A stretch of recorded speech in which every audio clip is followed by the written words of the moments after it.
Oh,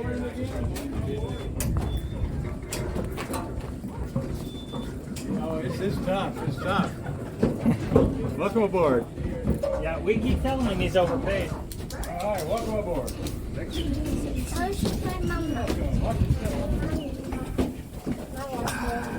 Where is it?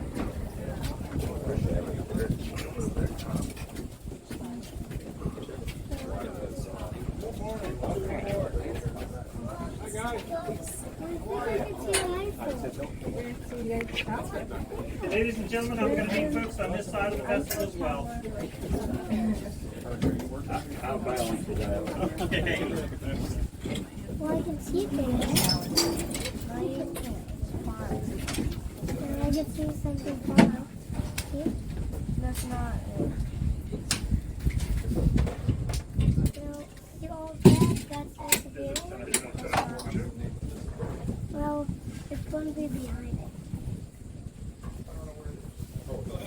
Then there's... We'll be departing the dock. Good morning, everyone. Welcome on board. My name's Andrew. I'll be your captain over to the fort today. With me is Chris, who you've already met. He'll be talking with you about the fort's history once we arrive on the other side of the waterway. The gentleman up front there is Mike. He is a volunteer with the National Park Service. He's nice enough to come out and lend us his time to help us with the operation, and we really appreciate that. I want to let you know that we're on a Coast Guard approved vessel. We carry life jackets on board for every passenger. If you'll take a moment to look up, you'll see adult jackets above the black netting here. Children's jackets are inside the box. These jackets are for emergency purposes. You're not required to wear them on the trip over to the fort. If we see any wildlife in the waterway, I'll slow the vessel down and make sure everyone gets a good look. I do ask that you not stand up or move around inside the vessel while we're underway. Is everyone ready to go over to the fort? Yeah. Woo-hoo! Wow. Is everyone ready to go over to the fort? Yes. All right, that's a little better. Cast off, please. All right. I know it's early, but... Going. Yeah. Stopway.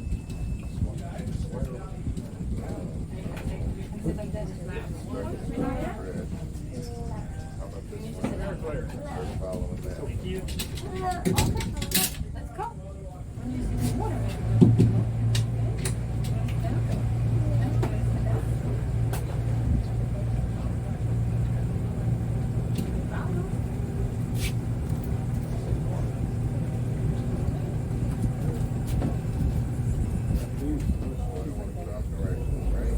You can tell me wrong.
you raise the whole Florida flag on this trip?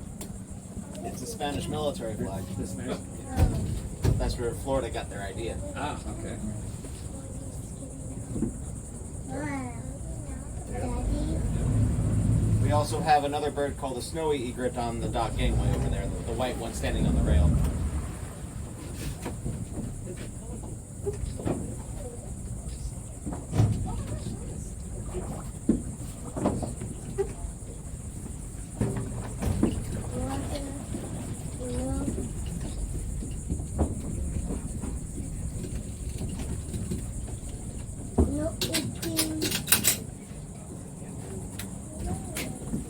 Well, ladies and gentlemen, this is not only does he have to go open the fort, these are also the best shaded seats we have for you for your tour. For most of our first-time visitors, upon getting to this place, a lot of people do ask us where is the rest of the fort, and occasionally why is it so small, with the occasional statement, I thought this place was going to be bigger. You could fit 4 of those, that structure, in the interior courtyard of that larger fort up in St. Augustine. And this building is really just a watchtower. The earliest documents that describe this place don't even call it a fort. It's just known as the Tower at Matanzas. You leave out the word "at" over time, it becomes Tower Matanzas, and then people start looking at it and going, it's made out of the same stone as the fort up the road, so Fort Matanzas has since been known as over time, and those are some of our locals playing music, so you get a lot of that if you come here on the weekends. As you all explore this place today, though, just try to get a feel for what it was like to live out here. This was during a time where the Matanzas Inlet was not a favorite spot to be at. Not a whole lot of people like being out here. Today, we get hundreds of boaters this time of year. And try to imagine being one of 7 soldiers out here for 30 days. You may or may not come upon another soul the entire time you're here. You might also be firing the cannons in defense of the inlet, or you might come across shipwrecked sailors that are wandering the beach. The building was put here to guard and protect the Matanzas Inlet, but we have more records of this place finding shipwrecked sailors than we do of anything related to gunfire. But there are accounts of this place firing warning shots towards enemy ships to scare them away. Because if you were to look at a satellite photograph of this environment, that island is about 15 miles long. We are overlooking the south tip of the island. The city of St. Augustine overlooks the north tip of the island. So this is the guardian of St. Augustine's back door, if you will. The records tell us every time it fired warning shots, the enemy turned tail and ran away. So you're visiting a place that was really as effective as sitting a police car on the side of the road. And when you're in there, that lower window, that's the regular soldiers' quarters. It's a one-room house for 6 people to share. Above that is the room for their officer. Officer's room is also the supply storage area and the access point to the roof. So he still shares that space with the rest of the men. And if you think this is tough, in St. Augustine back in the 1700s, the average family had a 1 or a 2 room home. The colony was a military town, so it's not just soldiers, families, civilians, everybody having a new life in the new world. This was a military colony, so it's soldiers and their families. Every male that is of age and in town is likely connected to the military in one way or another. You join the Army at about 15 years old. We have attendance records of soldiers in their 80s. So it's a lifelong career, and you will likely spend your entire career living and working in St. Augustine, Florida, if you are not a European transplant. It's the European transplants like the officers that would see rotation throughout the empire. And the typical family up there had a 1 or a 2 room home where the parents had the bed and the kids rolled them out open on the floor. So living like that and then coming out here to work, it's not much different than the house. It's just with an entire different group of people. And when you're exploring this house today, try to imagine it as it was. Because what it is today, it's a rundown old 280-year-old historic building. We do tours out of it 5 days a week, 6 hours out of the day, and we're not even in there for the entire hour. So the building is just preserved and maintained enough to keep it standing and safe for you all to explore. It is not fully restored. And using the word restore in any national monument document usually rejects any proposal we have for preservation work or any kind of upkeep. So we are preserving the site, not restoring it to what it once was. And when the first soldiers were actually here, that structure had smooth white plastered walls, red window and door frames. The sentry tower on the far side, out of view from us now, that was plastered and painted red as well. And they had cement floors. You're going to find a dirt floor in the room today. That is not how those people lived. That is a 1930s shortcut fixing the uneven surface, which we actually have plans emptying out and putting a hard surface in there in the next 5 years or so. So we're working on it. But yeah, as you look around the place, imagine it as it was, and also imagine this environment as it was, because I can tell you this, I started working here in 2007. This environment is almost completely different than how it looked when I started this job, because in 2007 there were no mangroves out here. Now they almost dominate the landscape. The Spanish described the fort sitting on the beach and high tide hitting it every single day. We have since built up the land. The rock shoreline is added by us. The pathway you're going to walk up to the fort, that's all dirt we added. You're going to find a concrete capped seawall out there. We also put that in and buried close to 4 feet of the building just to stop the high tides from touching this place. And while we were doing that, the inlet has also naturally moved over the past couple hundred years. The whole reason why this place exists is that inlet down there. And when you're on the gun deck today and looking towards that bridge, when this place was constructed, the inlet was on the left side of the existing bridge. Today it is on the far right side of the existing bridge. There's some maps in there to show you all those changes. There's also a photo album in there to show you all the work we've had to do to this place. Because folks, Florida is acquired by the United States from Spain. The U.S. military surveyed this area and didn't necessarily say they didn't want to use the fort. They said there was no need to guard this inlet anymore. And that fort sat abandoned for nearly 100 years with trees growing out of it after a while. So again, a lot of work was done just to do and give what we have for you now. And also, when you're up in the fort, look that way. A few hundred yards that way is the Intercoastal Waterway. That's an artificial canal. When that was cut, this long, narrow island and that big pile of dirt down there were created. So again, lots of changes. What? And as you explore the fort, please help us preserve it. It's made out of a local native rock called coquina. That rock you see lining the shoreline here covered in mud, as well as the rock all over that the fort is. It's a shellstone rock that breaks pretty easily. Here in Florida, we ask anyone who visits historic sites made out of coquina to not sit or stand on those walls, just to minimize the erosion and wear and tear of the brick. If you're taller than 5'7", the door frames are not, so please watch where you're going. And in the officer's room, there's a vertical ladder to the roof. You are welcome to climb that. It just goes through a very narrow opening, and the hatchway is really awkward to climb around. So be careful as you explore the fort, ask plenty of questions, and we would like you back on board the boat by about 15 after. So it gives you 30 minutes. Perfect. So follow the pathway up to the fort. I'll be right behind you, and please watch your step on this ramp.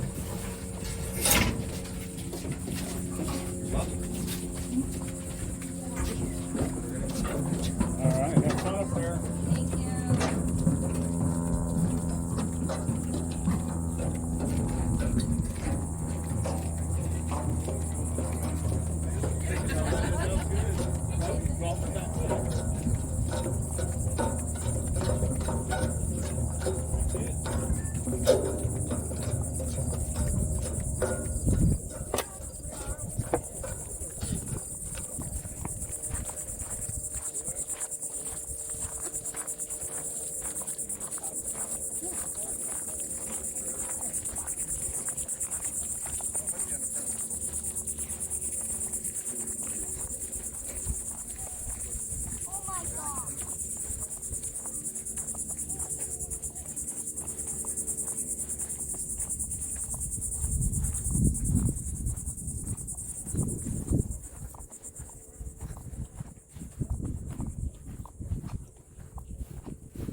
Oh, did he? Okay.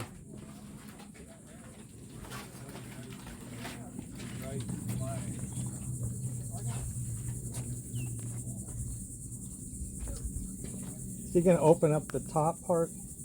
There's a little flap over it. Yeah, the other ranger's probably cleaning up a mess up there. Okay. He's up there. He's probably just cleaning up a mess. Okay. He just announced it's clear to cook. Okay.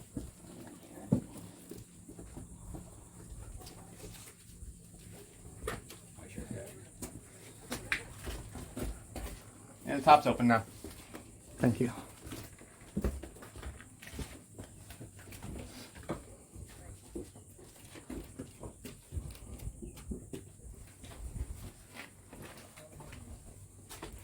Are you going up? Yeah, I'll probably save that for last.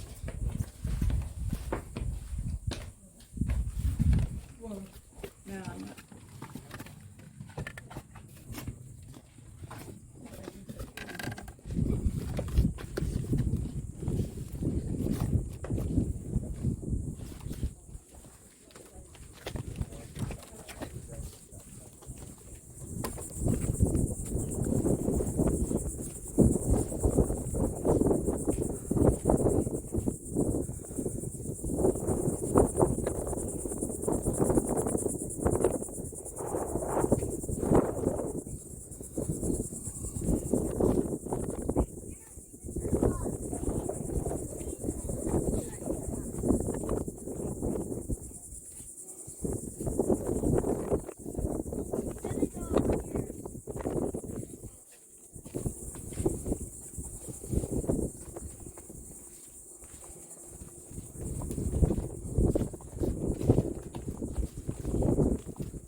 Excuse me.